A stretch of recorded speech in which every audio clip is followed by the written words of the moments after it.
Taong 2014 ng mga otoridad sa isang maliit na bayan ng Oregon ay nagkandak ng search operation sa isang farm na matatagpuan sa gitna ng kagubatan. Ito ay tungkol sa report ng nawawalang tao at ang farm na ito ay ang huling lugar kung saan siya nakita. Agad nilang sinuyod at hinalughog ang malawak na farm na ito. At ang isa sa mga otoridad ay may nakitang kakaibang bagay na nakalagay lang sa open field na nasa loob lang ng farm.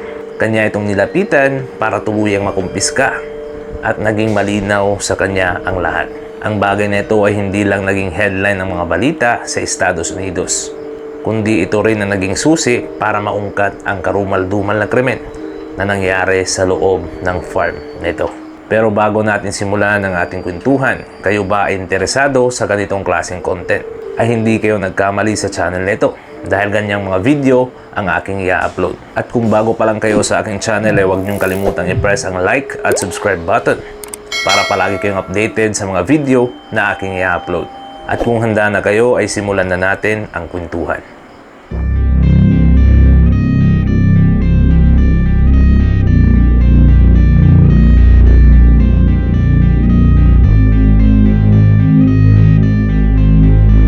Taong 1948, ipinanganak si Stephen Buchanan o mas kilala sa kanyang pagkakakilanlan ngayon na si Susan Monica. Siya ay veteranong sundalo ng Estados Unidos noong Vietnam War at pagkatapos nitong maging sundalo ay nagsimula nitong mamuhay bilang isang babae. Di kalaunay itong si Susan ay naging isang engineer sa San Francisco, California. At sa kanyang bagong trabahong ito ay naging matagumpay din si Susan, kung saan hinahangaan pa nga ito ng kanyang mga naging katrabaho. Sa taong 1991 ay bumili ng 8 ektaryang lupain si Susan, kung saan ang lupain ito ay matatagpuan sa gitna ng kagubatan ng Weimar, Oregon. Dahil nung una pa lang kahit siya ay nagtatrabaho bilang isang engineer at nakatira sa isang magandang syudad ng San Francisco, ay mas prefer nitong si Susan ang tahimik at mapayapang tirahan. Kaya kahit sabihin na nating malayo ito sa kabihasnan, ay para kay Susan, ito ang perpektong tahanan. At dahil nga itong si Susan ay hindi ordinaryong babae at isa ding engineer, ay mga ilang buwan lang ang dating 8 ektaryang kagubatan ay naging isang malawak na livestock farm. Ang lupaing ito ay tinayuan niya ng barn para sa kanyang livestock animals, partikular na ang manok at mga baboy. Nagtayo rin siya ng isang bahay para sa kanyang tirahan. Nang matapos na itong si Susan ay napagtanto nito na hindi naman talaga mahirap ang paggawa o pagtayo ng farm na ito. Bagkus ang mahirap dito ay ang pag-maintain sa nasabing malawak na farm. Tulad na lang ng pagpapakain ng kanyang mga alagang hayop, pag-repair ng barn, pagkumpuni ng mga nasirang bagay sa loob ng farm, etc. So isinantabi muna ni Susan ang kanyang pangarap na mamuhay mag-isa sa isang tahimik at payapang lugar. At ito ay gumawa ng mga flyers tungkol sa paghanap ng mga trabahante para sa kanyang farm. At kanya itong ipinaskil sa buong bayan ng Weimar. Di nagtagal ay nag-usbungan din ang mga taong gustong mag-apply bilang katulong o taga-kumpuni dito sa farm ni Susan. Karamihan sa mga aplikanteng ito ay mga taong walang permanenteng address o palipat-lipat ng tirahan. Ang iba naman siguro ay nahihirapan sa paghahanap ng trabaho sa kadahilan ng baka sila ay merong criminal record o kung ano paman. Pero walang pakialam si Susan sa mga rason na iyon. Basta importante sila ay willing magtrabaho.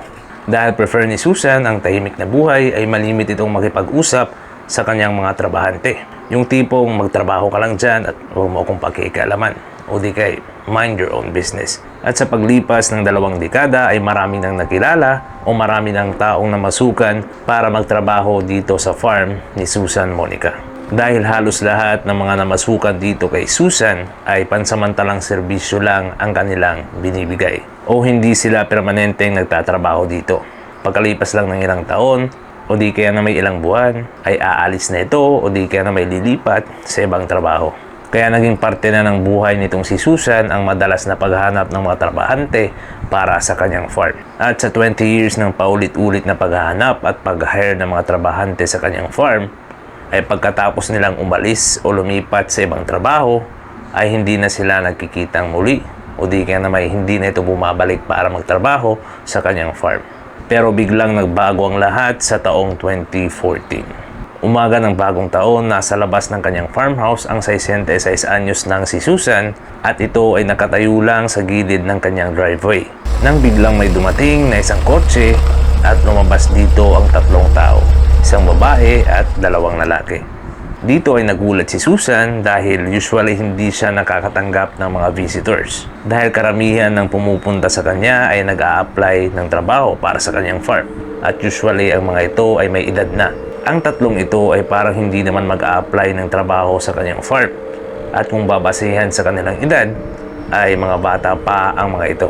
So bago pa siya makapagtanong kung anong ginagawa nila sa kanyang property, ay inunahan na itong si Susan ng mga ito sa pagtatanong na kung nasan ba ang kanilang ama na si Robert Haney. Dahil nasabi nitong kanilang ama na nagtatrabaho daw ito sa farm ni Susan, kapalit ang maliit na pera at pagpark ng kanyang camper truck sa loob ng farm. Dagdag pa ng mga ito ay kinukumusta daw sila ng kanilang ama isang beses sa isang buwan. At nabahala lang sila ng mahabang panahon na ang lumipas ay hindi na ito nakabalik para sila ay kamustahin na magkakapatid. Agad namang naalala nitong si Susan, si Robert Haney, at inimbitahan niya ang tatlo na pumasok sa loob ng kanyang farm kasi meron daw siyang ipapakita. Sila ay dinala nitong si Susan sa lugar kung saan nakaparada ang sasakyan nitong kanilang ama, pati na rin ang aso nito na malaya pang nakakagala sa loob ng farm. Dito ay nagsalita na si Susan patungkol kung nasaan na itong si Robert. At sinabi nito na mga ilang buwan na daw matapos itong umalis nang walang iniwang detalye kung saan ito pupunta. Pero may natandaan itong isang pangyayari kung saan itong si Robert daw ay may natanggap na tawag. Ito ay tungkol sa nangyari sa kanyang babaeng anak kung saan ito daw ay nabastos. Ang balitang ito ay nagbigay ng galit kay Robert kung saan sinisi niya ang kanyang sarili tungkol sa nangyari sa kanyang anak. At sinasabi pa niya kay Susan ang kanyang planong paghiganti tungkol sa taong may gawa nito. Dahil naaalarma na itong si Susan ay nagplano na ito na tanggalin sa kanyang trabaho si Robert. Nang isang araw bigla itong pumunta sa kanyang harapan at nag-iwan ng isang sobre na may laman na pera. Dito ay humingi na ng pabor itong si Robert kay Susan na kung pwede ay alagaan lang muna niya ang kanyang aso dahil siya daw ay panandalian lang muna ang aalis. At mga ilang sandali lang ay may dumating na isang puting sasakyan kung saan agad namang sumakay itong si Robert. Pagkatapos nito ay biglang nag-U-turn ang nasabing puting sasakyan na ito at umalis na sa property nitong si Susan. Pero magmula sa araw na yon ay hindi na bumalik itong si Robert. Sinabi pa ni Susan na kung gusto na nilang kunin ang mga ari-arian ng kanilang ama, ay pwede na agad nila itong kunin sa mismong araw. Pero humingi muna ng pabor ang magkakapatid na kung pwede bang tingnan ang loob ng sasakyan ng kanilang ama. Agad namang pinayagan nitong si Susan. Pagpasok nila sa nasabing camper truck na ito ay nakita nila ang samot-saring gamit na pagmamayari ng kanilang ama. Pero ang nagbigay sa kanila ng masamang kutob ay nang makita nila ang leather jacket ng kanilang ama, pati na rin ang iba't ibang tools na ginagamit nito kung siya ay naghahanap ng trabaho o di kaya nagtatrabaho ng temporary labor works. Kasi nga itong si Robert Haney ay ang tipo ng taong palipat-lipat ng lugar. Kung kaya ang puhunan nito sa paghahanap buhay ay ang kanyang kakayahan sa pagkukumpuni at pagpanday ng mga bagay-bagay. Kasama na dito ang kanyang tool set. Dito ay pansamantala munang nagpaalam ang tatlong anak ni Robert kay Susan. Pero lingid sa kaalaman nitong si Susan ay nag-file na pala ang tatlo ng missing person report sa mga otoridad. At na-file nila ito sa Jackson County Sheriff's Department.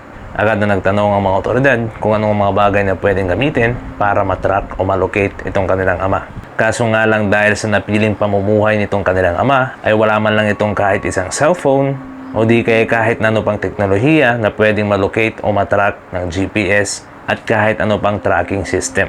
Kaya naman dito ay nahirapan ang magkakapatid pati na rin ang mga otoridad kung paano nila matatrack o malolocate itong si Robert Haney. Mabuti na lang isa sa mga anak nitong si Robert ay nakapag-isip ng solusyon sa problema ito. At ito ay ang paggamit sa EBT card ng kanilang ama para malaman ng huling paggamit niya ng card nito at magkaroon sila ng lead kung nasaan na itong si Robert. At ang huling transaksyon nito ay mga isang buwan nang nakalipas sa isang Walmart, mga ilang kilometro ang layo sa farm nitong si Susan Monica. Agad na nagtungo ang mga otoridad sa Walmart para tingnan ang CCTV ng nasabing ATM. Ang nag-withdraw ng nasabing ATM na ito ay hindi naging katulad ng kanilang inaasahan. Dahil ang akala nilang si Robert Haney ay nagulat sila nang makita nila si Susan Monica ang nagwi-withdraw sa ATM na ito. Kinabukasan ay pumunta agad ang mga detectives sa property nitong si Susan. At pagpasok pa lang nila sa farm ay sabi pa nga nila ay medyo may naramdaman agad silang kakaiba sa lugar na ito. Ang isa sa mga detectives ay nagtanong kay Susan patungkol kay Robert, habang ang isa naman ay nagpatuloy sa pagsisiyasat sa nasabing area ng farm na ito. Nang hinarap ng isa sa mga otoridad itong si Susan ay nagulat at parang kinakabahan ito. At diretsahan niyang tinanong kung bakit siya ang huling gumamit ng EBT card nitong si Robert Haney. Dahil sa katanungan na ito ng isang detective ay medyo gumaan ang loob ni Susan o masasabi nating nawala ang kaba sa kanyang muka. Sumagot agad naman si Susan at sinabi nito na nang nag-iwan si Robert ng pera para pambili sa pagkain ng kanyang aso ay pati rin ang kanyang EBT card ay ipinagkatiwala niya kay Susan. At dahil nga hindi ganun karami ang pera na iniwan sa kanya ni Robert ay di kalaunay naubos ito. Kung kaya ginamit na niya ang EBT card na dagdag pa niya ay pinagkatiwala sa kanya, kung kaya pati ang PIN code nito ay binigay sa kanya ni Robert Haney. Kahit paulit-ulit niya na itong tinatanong para siguro'y madulas itong si Susan at maisiwalat ang katotohanan, pero nanatili pa rin itong consistent sa kanyang mga sagot. Dito ay naisip ng investigador na ito na parang totoo naman talaga ang sinasabi nitong si Susan. At wala naman itong kakaibang ikinikilos habang sumasagot sa kanyang mga katanungan. At sa mga oras nito ay tapos na rin sa pagsisiyasat sa lugar ng farm na ito ang isa niyang kasama na mabilis na naglalakad papunta sa kanyang direksyon at may problemadong ekspresyon sa mukha nito. At nung makalapit na ito ay bigla itong yumuko at may ibinulong sa kanyang tenga. Pagkatapos nito ay biglang nakapagdesisyon agad ang detective na nagtatanong kanina kay Susan na imbitahan na nila ito sa kanilang presinto. Agad silang nagtungo sa presinto para sa napakarami pang katanungan. At ito ngayon ay nakasentro na kay Susan Monica. Sa mga nagtatanong kung ano ba ang ibinulong ng detective na ito sa kanyang partner at kung bakit nakapagdesisyon agad sila na imbitahan na si Susan sa kanilang presinto. Balikan muna natin ang oras kung saan ang isa sa kanila ay nagdesisyon na galugadi ng area ng farm na ito. Sa kanyang pagsisiyasat sa iba't ibang lugar sa farm na ito ay maraming bagay siyang nasaksihan, tulad na lang ng mga sirang sasakyan, mga nagtambak na basura at masangsang na amoy na para bang may itinapon na patay na hayop malapit lang sa farm. Pero may isang bagay na kumuha sa kanyang atensyon na nakita niya na nakalagay lang sa gilid ng tila ba isang pond sa loob din ng farm na ito. Agad niya itong pinuntahan para masiyasat niya ang kakaibang bagay na ito. At nang siya ay makalapit na at tiningnan niya na ito ng maigi, ay biglang nanlamig ang kanyang katawan at tumindig ang lahat ng kanyang balahibo dahil ang bagay nito ay paapala ng isang tao. Kung kaya dito ay nagmadali siyang makapunta sa kanyang partner para sabihin ang kahindik-hindik na balita. Pagdating nila sa presinto ay agad nilang pinasok itong si Susan sa isang maliit na interrogation room. Dito ay agaran nila itong tinanong kung may namatay bang tao dito sa kanyang farm. Hindi na tumanggi si Susan at nagsalita na ito tungkol sa kung ano ba talaga ang nangyari dito kay Robert Haney. At ang kanyang kwento ay nakakagulat at kahindik-hindik kung saan ito ay gumawa ng headlines hindi lang sa buong Oregon, kundi sa buong bansa ng Estados Unidos. Pero sa kanyang kwento ay nanindigan pa rin itong si Susan na totoo ang kanyang sinabi tungkol sa pag-iwan ni Robert ng pera para sa kanyang aso, pati na rin sa pagpaubayan ng kanyang EBT card. At pagkatapos nito ay sumakay na ito sa puting sasakyan at umalis na ng farm. Pero may mga detalye pa siyang hindi sinabi sa mga anak nitong si Robert at sa mga otoridad nang sila ay nagtanong kay Susan. Dahil ang kumpletong detalye ng kwento ay bumalik daw itong si Robert. Mga ilang sandali lang bago ito umalis. At kanya lang itong nalaman nang siya ay magpapakain na ng mga baboy sa umaga. Nakita ni Susan na nagtipon-tipon ng mga baboy na ito sa gitna mismo ng pig pen na para bang meron itong tinitingnan na bagay. Pagpasok niya sa loob ng pig pen ay pinatabi niya ang ilan sa mga ito para maklaro niya kung ano ba talaga ang bagay na pinagkakaguluhan ng mga baboy. Pagkatingin niya ay nagulantang siya dahil hindi lang basta ang mga baboy na ito ay may tinitingnang bagay, kundi pinagpepiestahan nila itong si Robert na nakatihayang habang wakwak ang sikmura nito. At ang mga lamang loob nito ay sinasakmal o kinakain ng kanyang mga baboy. Ang masaklap pa dito ay si Robert daw ay buhay pa dahil sinusubukan pa nitong itaboy ang ilan sa mga baboy na kumakain sa kanyang laman. Sinubukan naman itong si Susan na tulungan itong si Robert. Pero sa dami ng mga baboy ay bumabalik agad ito at pinagpapatuloy ang kanilang pagsakmal o pagkain sa laman loob nito. Pero sinubukan na naman ni Susan na tulungan itong si Robert sa pamamagitan ng pagbuhat sa kanya para siya'y maalis sa kanyang mga baboy. Pero ang nangyari ay nahati sa dalawa ang katawan nitong si Robert. Dahil wala na siyang maisip na ibang paraan ay umalis ito sa kulungan ng mga baboy at kumuha ng baril. Pagkatapos nito ay bumalik siya sa pigpen at agarang binaril itong naghihirap na si Robert. Sinabi pa nitong si Susan na ginawa daw niya ang bagay na yon dahil sa awa. Pagkatapos nito ay umalis itong si Susan at hinayaan niyang kainin ng kanyang mga baboy ang bangkay ni Robert. Pagkalipas ng 3 araw ay bumalik si Susan at kinolekta ang mga natirang parte ng katawan ni Robert. Pagkatapos ay nilagay niya ang mga ito sa tambak ng basura sa kanyang barn. At ito ang magpapaliwanag kung bakit ang isa sa mga otoridad ay nakakita ng parte ng katawan ni Robert na nakalagay lang sa gilid ng tila ba isang pond sa isang open area ng barn. Ito siguro ay kagagawa ng isang ligaw na hayop na humatak sa paa nitong si Robert, kung kaya ito ay nakita sa nasabing lugar. Sinabi pa nitong si Susan na handa siyang magpa-polygraph test para mapatunayang siya ay nagsasabi ng totoo. Pero nang siya ay nag-undergo na ng polygraph testing, ay may napansin silang kakaiba sa ikinikilos nitong si Susan. Dahil parang sinasadya nito na gumalaw-galaw o maging malikot para siguro maging invalid ang result ng polygraph test. At naging invalid niya ang naging resulta ng polygraph testing. Subalit kahit ganun ang nangyari ay prinangkahan pa rin siya ng investigador na ito. At harap-harapan itong sinabi kay Susan na sila daw ay pupunta sa kanyang property. At kung sakali mang sila ay may matuklasang sekreto o di kaya mga masamang bagay na kanyang ginawa na hindi pa sinasabi nitong si Susan sa kanila, ay mas lalong bibigat pa ang kaparusahan ni Susan Monica. Dahil dito ay umiba ang timpla nitong si Susan. Hindi na ito malikot, bagkos ay tumutok muna ito sa kanila. Pagkatapos nito ay may kinuha itong papel at ballpen sa gilid at nagsimula na itong gumuhit. Ang kanyang ginuhit ay ang mapa ng kanyang farm at sa gitna nito ay nilagyan niya ng malaking ekes. Pagkatapos ay sinabi nito na sa bahaging ito makikita nyo si Stephen. Ang totoo pala ay hindi lang si Robert ang namatay sa loob ng farm na ito. Dahil sa taong 2012 ay mayroon ding isang namasukan kay Susan na ang pangalan ay Stephen Delicino. Mga 1 taon lang ang pagitan nung si Robert ay namasukan sa farm nitong si Susan. Nasabi din ni Susan na si Stephen daw ay katulad din ni Robert, na madali lang daw mapagkisamahan at masipag kung magtrabaho. At nag-iba lang ang lahat nang unti-unti nang nawawala itong kanyang mga baril. At pinaghinalaan niya dito ay si Stephen Delicino dahil siya lang daw ang kasama niya sa loob ng farm. Kaya isang gabi ay kinumpronta niya ito, pero naging magulo agad ang lahat. Sila ay nagkapisikalan na timing namang may dalang baril itong si Susan, at sa gitna ng komosyon ay naiputok niya ito sa ulo ni Stephen, na agad namang natumba at napunta sa loob ng pigpen na ito at pinagpiestahan ng mga baboy ni Susan. Napatanong na naman ng mga otoridad kung bakit hindi na naman ito tumawag sa 911 o di kaya na may nag-report sa mga pulis. At umulit na naman ito sa pagsagot na siya ay natatakot na i-euthanize o patayin itong kanyang mga alagang baboy. O di kaya naman may kumalat na balita tungkol sa kanyang mga baboy na kumakain ng tao at wala nang bumili sa karne ng mga ito.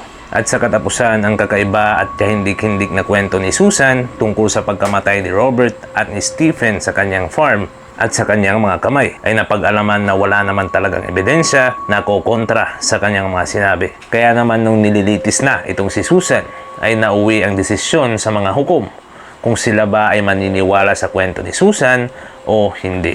At ang naging sagot nila ay napakalaking hindi. As in, hindi talaga sila naniniwala sa mga kwento nito. At tampante din sila na nagsisinungaling lang itong si Susan. At ayon pa sa mas nakakakilala sa kanya ay maikli lang daw ang pasensya nito, kung kaya napatay nito si Robert Haney at si Stephen Delicino. At ang kanyang ginawang paraan sa pag-dispose ng mga bangkay nito ay ang pagpakain dito sa kanyang mga alagang baboy. At makakaasa lang tayo na sana nga wala na silang buhay nung pinakain sila sa mga alaga nitong baboy. At mas lalo pa itong pinagtibay ng isa sa mga inmate na nakasama ni Susan at may isiniwalat ito tungkol sa sinabi sa kanya nitong si Susan. At ito ay ang totoong dahilan kung bakit niya napatay itong si Robert Haney. Sabi sa kanya ni Susan ay nag-ugat ang lahat sa isang argumento. Dahil itong si Robert Haney daw ay napakalasing At nang kanya itong kinumpronta ay akma sana itong lalapit sa kanya kung kaya ito ay kanyang inunahan sa pamamagitan ng pagbaril kay Robert.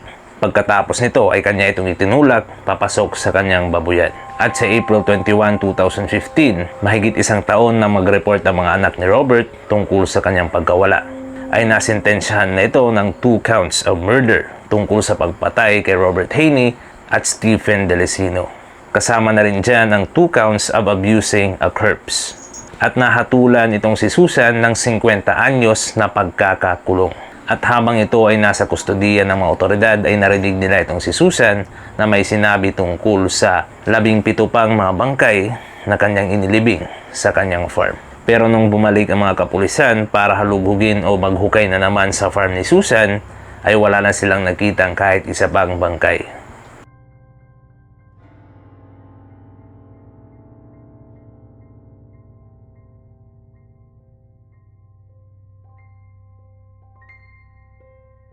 At dun na nagtatapos ang ating kwentuhan ngayong araw.